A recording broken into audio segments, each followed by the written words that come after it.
Cecilia சாலா. இத்தாலிக்கும் ஈரானுக்கும் இடையே ஒரு பெரிய தகராறு ஒன்று ஓடிட்டு இருந்துச்சு. இத்தாலியினுடைய ஜேர்னலிஸ்ட்டை ஈரான் அரெஸ்ட் பண்ணியிருக்காங்க. பட் ஏன் அரெஸ்ட் பண்ணியிருக்காங்க, எதுக்காக அரெஸ்ட் பண்ணியிருக்காங்க, அவங்களை உடனே விடுவிக்க வேண்டும் அப்படின்னு சொல்லி இத்தாலி அரசாங்கம் ஈரானை கேட்டுக்கொண்டார்கள். அவங்க தான் இந்த சிசிலியா. அந்த சிசிலியா இன்று விடுதலை செய்யப்பட்டிருக்கிறார். இத்தாலிக்கு திரும்ப வந்துட்டாங்க அப்படிங்கிற தகவல் வெளியாகி இருக்கிறது. ஸோ ஈரான் இத்தாலி பிரச்சனையில் ஒரு எண்ட் கார்டு அப்படிங்கிறத நாம் இங்கே பார்க்கிறோம். இந்த பிரச்சனை தொடங்கினதுலேருந்து எண்டு வர தமிழ் விதையில் பார்த்திருக்கிறோம் அப்படிங்கிறதும் இங்கே கூடுதலான தகவல். நான் உங்கள் விக்கி, இது உங்கள் தமிழ் விதை. ஷார்ட்டாக கொஞ்சம் செய்திகள். கிட்ஸ் பெஸ்டி சார்பாக சீக்கிரமாகவே புக்ஸ் அப்படிங்கிறத ஸ்டார்ட் பண்ண போகிறோம். எல்லாமே சார்ட் அவுட் பண்ணிட்டோம். கிட்டத்தட்ட ஒரு 1.5 லட்சம் புக்ஸ் அப்படிங்கிறத இப்போதைக்கு நம்ம இன்வென்ட்ரியில் வச்சுருக்கோம். அது எல்லாமே குழந்தைகளுக்கானது, கொஞ்சம் இளைஞர்களுக்கானதும், அடுத்ததாக கொஞ்சம் ஹிஸ்ட்ரி லவர்ஸ் இல்லாட்டி சயின்ஸ் லவர்ஸ்லாம் இருப்போம்ல, அவங்க எல்லாருக்குமே ஆன புத்தகங்கள் அப்படிங்கிறதுலாம் இருக்க போகுது. 2 ரூபாயிலிருந்து புத்தகம் ஸ்டார்ட் ஆக போகுது.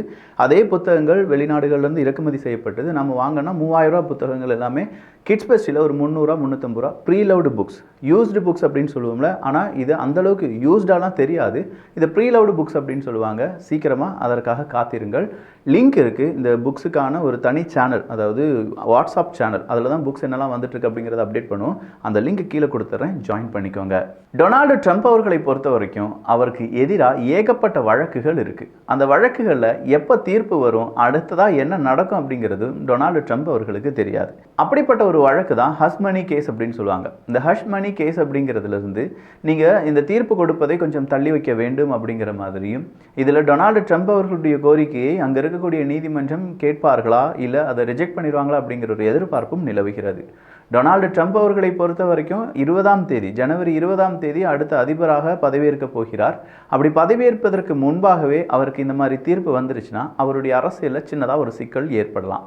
அந்த சிக்கலை தவிர்ப்பதற்காக தான் அந்த ஜட்ஜ்மெண்ட் அப்படிங்கிறத கொஞ்சம் டிலே பண்ணுறதுக்காக சொல்கிறாரு டொனால்டு ட்ரம்ப் அவர்கள். ஸோ டொனால்டு ட்ரம்ப் அவர்களுடைய இந்த கோரிக்கை ஏற்றுக்கொள்ளப்படுமா அப்படிங்கிற எதிர்பார்ப்பு நாளுக்கு நாள் அதிகமாகிட்டு தான் இருக்குது.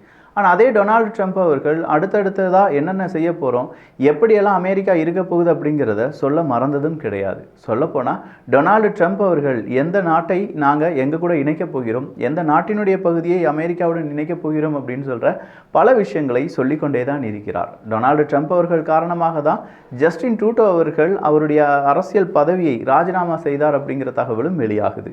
ஸோ டொனால்டு ட்ரம்ப் அவர்கள் வந்ததிலிருந்து அரசியல் மாற்றங்கள் பலதும் ஏற்படுகின்றன. அந்த மாற்றங்கள் உலக அமைதிக்காக இருக்குமா அப்படிங்கிறது தான் எதிர்பார்ப்பு.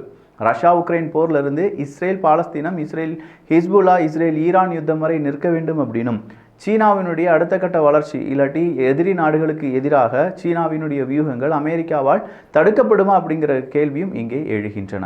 மிடில் ஈஸ்ட் பகுதியில் ஏற்பட்டிருக்கக்கூடிய அசம்பாவிதங்கள் சீக்கிரமாகவே டொனால்டு ட்ரம்ப் அவர்கள் வந்த பிறகு எல்லாமே சுமூக நிலைமைக்கு திரும்பும் அப்படிங்கிற எதிர்பார்ப்பும் நிலவுகிறது. அடுத்ததாக ஆப்கானிஸ்தானுடைய இப்போதைய ஃபாரின் மினிஸ்டரை இன்னைக்கு நம்ம இந்தியாவினுடைய ஃபாரின் செக்ரட்டரி பேசியிருக்கிறார் அப்படிங்கிற தகவல் ரொம்பவே சிறப்பான தகவல் கூட. ஆப்கானிஸ்தான் தாலிபான்கள் அப்படின்னு சொல்லும்போது இந்தியா அவங்கள ஒதுக்கி வச்சிருக்காங்க, இல்லை அவங்க இந்தியாவை ஒதுக்கி வச்சிருக்காங்க அப்படிங்கிற அந்த டாக்குக்கெல்லாம் இன்னைக்கு என் கார்டு போட்டாங்க. சொல்லப்போனால் பாகிஸ்தானுடைய ஒரு புதிய ஃபியர் அப்படிங்கிறத அன்லாக் பண்ணி விட்டுருக்கோம். இதை பற்றியான டீட்டெயில்டு காணொலியை நம்ம தமிழ் பட்சத்தில் பார்த்துருக்கோம். பார்க்காத டிபி டிப்ஸ் தயவு செஞ்சு பார்த்துருங்க. பாகிஸ்தானில் மறுபடியும் போலியோ கேசஸ் அப்படிங்கிறது ரைஸ் ஆகிட்டே இருக்கான். இப்போ வரையிலும் பாதிப்பு 69ஆக உயர்ந்திருக்கிறது என்கிற தகவல் வெளியாகி இருக்கிறது. கிரீன்லாந்து பிரச்சனை கண்டிப்பாக டொனால்டு ட்ரம்ப் அவர்கள் இழுத்து விடுவார் அப்படின்னு சொல்லப்படுது. பனாமா கால்வாயாக இருக்கட்டும், கிரீன்லாண்டாக இருக்கட்டும், ஒட்டுமொத்தமாக டொனால்டு ட்ரம்ப் அவர்களுடைய ஆசை நிறைவேறுமா, இல்லை டொனால்டு ட்ரம்ப் அவர்கள் அதை நிறைவேற்றுவதற்காக ஏதாவது செய்வாரா அப்படிங்கிற மாதிரியான கேள்விகளும் எழும்புகின்றன. கலிபோர்னியாவினுடைய லாஸ் ஏஞ்சல்ஸில் காட்டுத்தீ அப்படிங்கிறது ரொம்ப அதிதீவிரமாக பரவி வருவதாக சொல்லப்படுகிறது. இன்னைக்கு நேரடியாக நம்ம சில விஷயங்களை பார்க்கலாமே.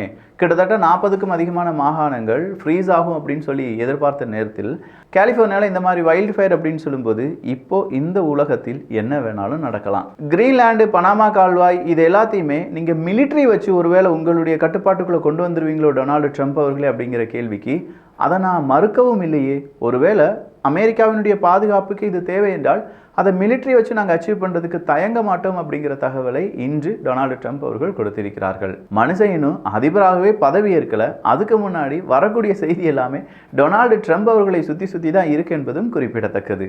நைஜீரியாவில் இன்னைக்கு 2 குரூப்புக்கு இடையே ஏற்பட்ட அந்த ஒரு பிரச்சனை காரணமாக கிட்டத்தட்ட 6 சோல்ஜர்ஸ் 34க்கும் அதிகமான பிரிவினைவாதிகள் கொல்லப்பட்டதாக செய்திகள் வெளியாகி இருக்கின்றன. ஆப்பிரிக்க நாடுகளில் தொடர்ச்சியாக இந்த மாதிரியான எக்ஸ்ட்ரீமிஸ்ட் மற்றும் சோல்ஜர்ஸ் இவங்க இடையே பல சண்டைகள் வந்து கொண்டிருக்கின்றன. பல நபர்கள் பலியாகிறார்கள் என்பதும் குறிப்பிடத்தக்கது. ரொம்ப நாள் ஆச்சுல சவுத் ஆப்பிரிக்கா பற்றியான செய்திகள்லாம் வேர்ல்டு லெவலில் பேசு பொருளாக மாறியது அப்படிங்கிறது. இதுதான் ஆப்பிரிக்காவினுடைய நிலைமை. இப்போ இந்தியா தாலிபன்கள் அவங்க பேசிக்கிட்டாங்க அப்படிங்கிறது வேர்ல்டு லெவலில் டாக். ஆனால் ஆப்பிரிக்கா நாடுகள் ஏதாவது அங்கே பெரிய அளவில் தற்கொலைப்படை தாக்குதல் வந்துருச்சு, தீவிரவாத தாக்குதல் வந்துருச்சு, இழப்புகள் வந்துருச்சு, இது மட்டும்தான் பெரிய அளவு டாக்காக மாறுமே தவிர அங்கே இருக்கக்கூடிய நல்ல ஆட்சி முறையோ இல்லை அவங்க ஏற்படுத்தக்கூடிய புதிய வழிமுறைகளோ பெரிய அளவில் உலக அரங்கில் பேசு பொருளாக மாறுவது அப்படிங்கிறது ஒரு குதிரை கொம்பு தான். காசாவில் பல இடங்களிலும் ஃப்ளட் அப்படிங்கிறது ஹிட் ஆயிருக்கு அப்படின்றனால அங்கே ஏற்பட்ட பாதிப்பு காரணமாக மக்கள் பூரணமாக இயல்பு வாழ்க்கைக்கு திரும்பவில்லை. ஸோ உடனடியாக காசா மக்களுக்கு உதவி தேவை. ஆனால் இந்த உதவியை தடுப்பதற்கு எந்த விதமான தங்கு தடை இல்லாமல் இந்த உதவி காசா மக்களுக்கு கிடைக்க வேண்டும் அப்படின்னு சொல்லி ரெட் கிராஸ் சொசைட்டி இன்று அறிவிப்பை வெளியிட்டிருக்கிறார்கள்.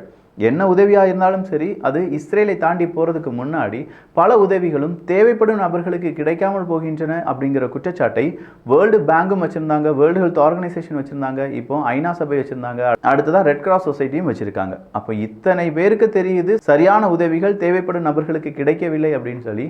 பட் இஸ்ரேல் சொல்கிறாங்க இல்லை கிடைச்சிட்டு தான் இருக்குது, எல்லாருக்கும் உதவிகள் கிடைச்சிட்டு தான் இருக்குங்கிறாங்க. இதில் யார் சொல்கிறத நம்புவீங்க அப்படிங்கிற உங்களுடைய கருத்துக்கள் இங்கே வரவேற்கப்படுகின்றன.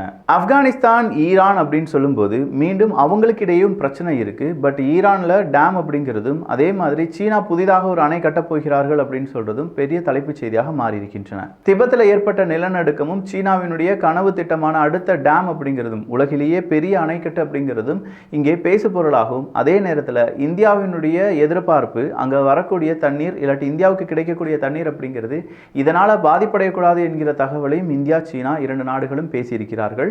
இது மட்டும் இல்லாமல் அடுத்தடுத்த இயற்கை பேரிடர்கள் வந்தால் எப்படி சீனா இதை தயார்படுத்தும், அதை எப்படி அவங்க ரெக்டிஃபை பண்ணுவாங்க அப்படிங்கிற கேள்வியும் இப்போது சீனாவிடம் கேட்டிருக்கிறார்கள்.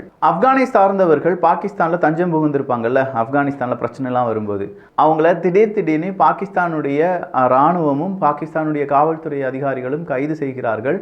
ரொம்ப பெரிய அளவில் பல ஆப்கானிஸ்தான் ரெஃப்யூஜிஸ் அப்படிங்கிறவங்க காணாமலாக்கப்படுகிறார்கள் என்கிற செய்தியும் வெளியாகி இருக்கிறது. ஐரோப்பிய ஒன்றியத்தை பொறுத்த வரைக்கும் எங்களுடைய பார்டரை நாங்கள் விட்டு கொடுக்கறதுக்கு தயாராக இல்லை, அது யார் என்ன செஞ்சாலும் சரி சொன்னாலும் சரி அப்படிங்கிற தகவலை கொடுத்திருக்காங்க பிரான்சினுடைய மேக்ரோன் அவர்கள்.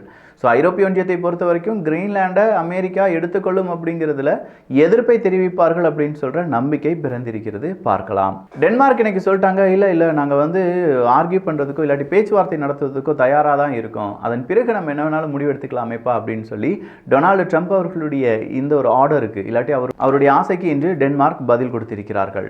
ஆசாத் அவர்கள் வீழ்ந்து விட்டார், அவருடைய ஆட்சி வீழ்ந்து விட்டது. ஆனாலும் சிரியா மிகப்பெரிய தேக்க நிலையில் தான் இருக்கிறது என்கிற தகவல் வெளியாகி இருக்கிறது. சிரியாவை காப்பாற்றுவதற்கு உலக நாடுகளுடைய முயற்சி கிடைக்குமா? ஒரு $1 மில்லியன் கேள்விதான். ஜெர்மனியுடைய ஏர் ஸ்பேஸை இன்னைக்கு ரஷ்யாவினுடைய நிறைய ட்ரோன்ஸ் தகர்த்தெறிந்து விட்டார்கள். ஜெர்மனியுடைய ஏர் ஸ்பேஸை ரஷ்யா மதிப்பதே கிடையாது என்கிற தகவலை ஜெர்மனி கூறியிருக்கிறார்கள். ஸோ ஏகப்பட்ட செய்திகளை பார்த்திருக்கிறோம். நான் முதலே சொன்ன மாதிரி உங்கள் வீட்டு குழந்தைக்கு உங்களுக்கு புக்ஸ் வேணும், அதுவும் பாதிக்கு பாதி விலையில் புக்ஸ் அப்படிங்கிறது ரொம்ப சூப்பரான இம்போர்ட்டட் புக்ஸ். எதுவுமே லோக்கல் ப்ரொடியூஸ்டு புக்ஸ் கிடையாது, எல்லாமே இம்போர்ட் புக்ஸ். குவாலிட்டி அப்படி இருக்கும். நம்ம குழந்தைகள் பார்த்து படிப்பதற்கு, அவங்களுடைய நாலேஜை கெயின் பண்ணுறதுக்கு. இதனால் வரையிலும் வெளிநாட்டு புத்தகங்கள் நம்ம கைக்கு எட்டாமல் இருந்தது, இனிமே அப்படி இருக்கவே கூடாது. எல்லா வீடுகளிலும் ஒரு லைப்ரரிக்கான ஒரு போர்ஷன் ஒதுக்கி வச்சுக்கோங்க. மாதம் $100 $200 இல்லாட்டி $500 உங்களுடைய வருமானத்துக்கு தகுந்த மாதிரி கொஞ்சம் புக்ஸை வாங்கி அடுக்குங்க. இன்னைக்கு நீங்கள் அதை அடுக்கும்போது ஒரு வருஷத்துக்கு பிறகு பார்க்கும்போது ஒரு குட்டி லைப்ரரி உங்கள் வீட்டில் ஃபார்ம் ஆயிரும். ஆனால் அந்த குட்டி லைப்ரரி நம்ம வீட்டு குழந்தைகளுக்கு 2 விதமான எண்ணங்களை உருவாக்கும். ஒன்று படிக்கணும், இன்னொன்று புதுசாக ஏதாவது தெரிந்து கொள்ள வேண்டும், நாலேஜை கெயின் பண்ணணும் அப்படிங்கிறது தான். இந்த 2மே நம்ம வீட்டு குழந்தைகளுக்கு ரொம்ப பெரிய அளவில் உபயோகமாக இருக்கும். அதனுடைய ஒரு குட்டி ஸ்டெப்பு தான் கிட்ஸ் பெஸ்டினுடைய புக்ஸ். ஸோ அதற்கான லிங்க், அதாவது வாட்ஸ்அப் சேனலுக்கான லிங்க் கீழே டிஸ்கிரிப்ஷனில் இருக்குது, வேணுங்கிறவங்க ஜாயின் பண்ணிக்கோங்க. நல்லதை பகிர்ந்து நல்ல சமுதாயத்தை உருவாக்குவோம். நன்றி, வணக்கம்.